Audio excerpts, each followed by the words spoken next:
Bonjour, ici Pascal Belle-Île, l'éclaireur. Aujourd'hui, à la minute existentielle de Pascal, je me pose la question, est-ce que je peux renaître de mes cendres? Hein?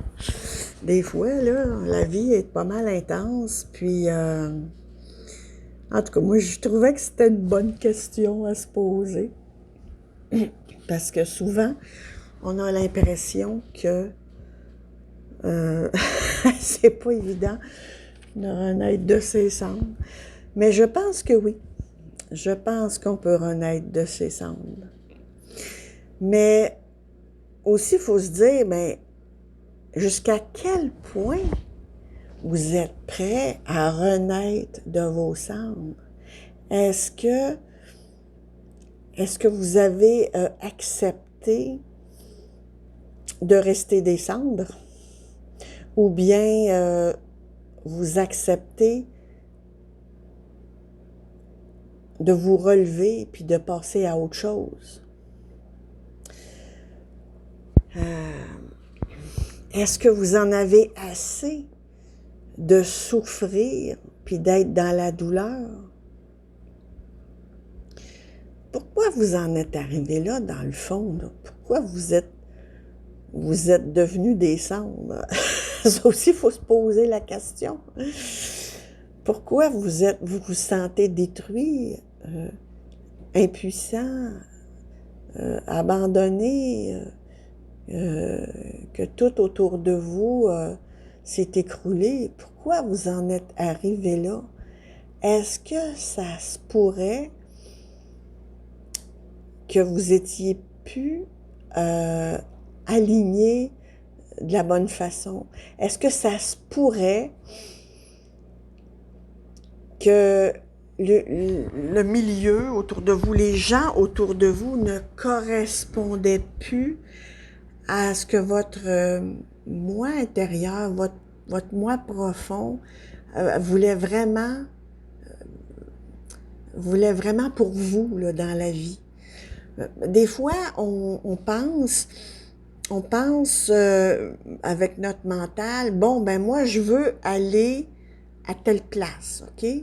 Puis notre cœur, lui, dans le fond, il dit, ouais, mais cette place-là, là, ça me dit rien, c'est pas ça, ça me fait peur, c'est pas bien pour moi, je serais pas à ma place, je serais pas heureux dedans.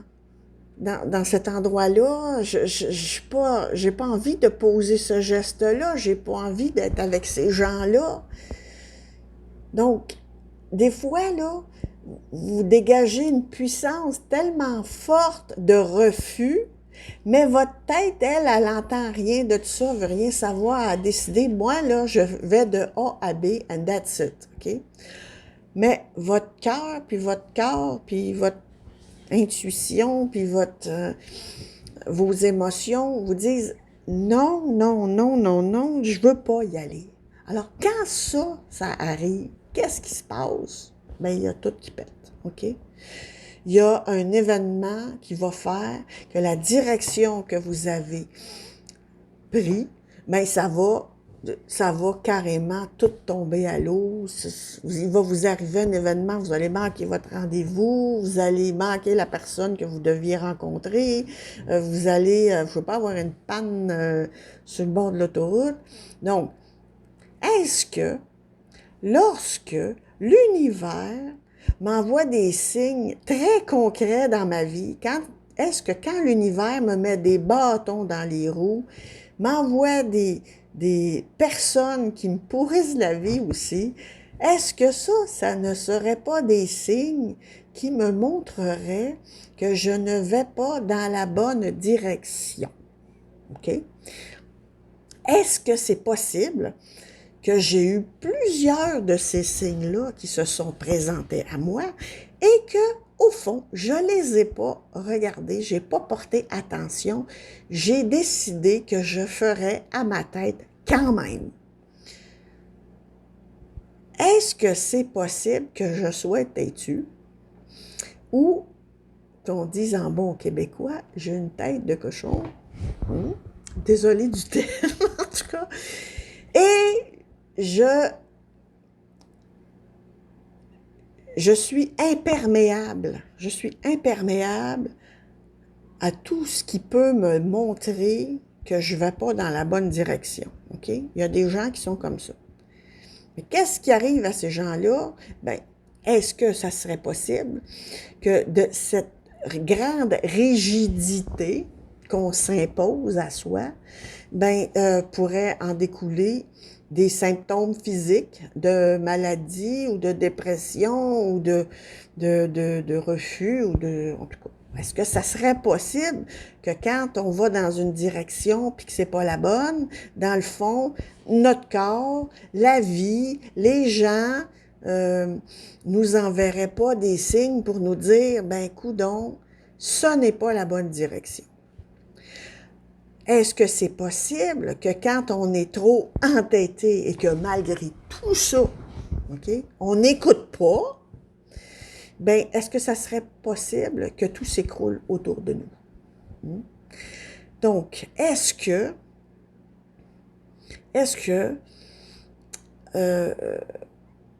quand on est dans une situation aussi désespérée, est-ce que c'est possible que ce soit plutôt la fin d'un cycle et le début d'un autre? Est-ce que c'est possible que grâce à cette opportunité peut-être très pénible, très souffrante, très tout ce qu'on veut pas, est-ce que de cette possibilité-là, on pourrait pas saisir l'occasion de se remettre en question et de se poser des questions, pas les mêmes questions qu'on se pose tout le temps, c'est-à-dire pas des questions qui nous mettent dans l'impuissance, OK? Une question qui nous met dans l'impuissance, c'est pourquoi ça m'arrive, puis pourquoi je suis toujours la victime, puis quand je veux faire quelque chose, ça marche jamais. Non, pas ce genre de questions-là. Est-ce que ça serait possible plutôt de se poser la question, OK, j'ai essayé d'aller à gauche, mais il y avait un mur, il y avait un pont, il y avait un mur, il y avait un fossé, puis j'ai pas été capable d'aller à gauche. Est-ce que ça serait pas mieux d'aller à droite? Puis si à droite, il y a encore un fossé, un pont, un éboulement, une montagne, est-ce que ce serait pas possible carrément, peut-être que j'ai pas bien pensé à mon affaire, puis j'ai peut-être pas été à l'écoute de moi-même. Est-ce que ça serait pas mieux, à partir de maintenant, de me poser des questions qui me permettraient d'avancer facilement? Est-ce que quand on avance facilement, est-ce que ça veut dire qu'on est dans la bonne direction? Est-ce que quand tout se met en place devant nous, tout simplement, est-ce que ça voudrait pas dire que, dans le fond, enfin, on suit le bon chemin? Est-ce que ça serait pas ça, renaître de ses cendres? Hein? Est-ce que de se réajuster après avoir vécu une catastrophe nucléaire serait pas une renaissance? Une opportunité, une occasion enfin de se remettre en question, de se réajuster, de faire les bons choix, puis de s'écouter vraiment. Est-ce qu'on pourrait pas saisir cette occasion-là pour écouter son intuition, pour écouter ses tripes, pour écouter son cœur? Est-ce que dorénavant, ce serait pas possible, avant de tomber dans un fossé, puis un trou, puis un mur, est-ce que je pourrais me poser la question, est-ce que ce choix-là que je fais, est-ce qu'il est pour moi? Est-ce qu'il me plaît? Est-ce qu'il me permet de m'épanouir? Est-ce que c'est un chemin qui va me permettre de me réaliser? Est-ce qu'il va me permettre de renaître de mes cendres? Puis, aussi, si vous regardez, là, même dans la nature, partout où il y a des cendres, la nature renaît beaucoup plus verdoyante, beaucoup plus forte, beaucoup plus riche. Parce que des cendres, c'est comme de l'engrais. Donc, au lieu de voir l'échec comme une punition, ben peut-être de le prendre comme une opportunité. Est-ce que ça serait pas le moment zéro dans notre vie où toutes les possibilités s'offrent devant nous? Donc je pense que oui, on peut renaître de ses cendres. Et je pense que les personnes qui ont cru qu'ils pouvaient renaître de leurs cendres sont aujourd'hui beaucoup plus fortes, beaucoup plus alignées, beaucoup plus en accord avec elles-mêmes. Pourquoi? Parce que grâce aux épreuves qu'ils ont vécues, s'ils se sont posé des questions, s'ils ne se sont pas posé des questions, ils sont frustrés, puis ils sont pas contents, puis bon, ils vont encore refoncer dans le mur, mais s'ils se sont posé les bonnes questions, eh bien, ils vont prendre les leçons de cette situation-là et devenir beaucoup plus agiles la prochaine fois qu'ils vont avoir à prendre une décision.